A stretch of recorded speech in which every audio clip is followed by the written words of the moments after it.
So ayan guys, meron tayong bagong binubuo.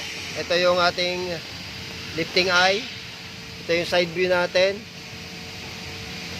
Okay. Ito naman yung left side. Tapos ito yung top view natin. No? Ayan. Ito yung top view natin. So kung mapapansin nyo dito sa mga detalye, no? Nandito naman lahat yung ating UT at saka MT. Tapos gumawa lang tayo ng konting adjustment dito.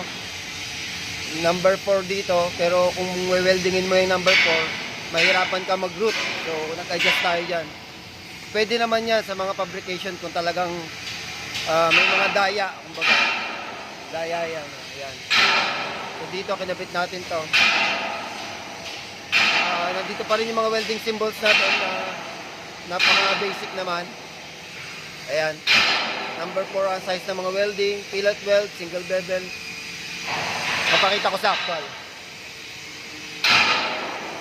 Bali yung trainee ko na nagkabit nito ng lifting eye. Tsaka yan, dinaya natin to. Pinaluwag natin ng konti para malagyan ng welding sa loob. Pinasilip ko lang. Ganito yung trabaho ng fabricator dito sa amin. Bali yung trainee ko, hindi siya welder fabricator. Welder lang siya, tinuruan ko mag-fabricate. Samuel, how long you've been working here in Poland? 4 years. As a welder, right? Not a welder fabricator. So this is your first time to learn how to fabricate, right? And welding is MIG, no? You've been working as a MIG welder? Yeah. At okay na rin naman siya.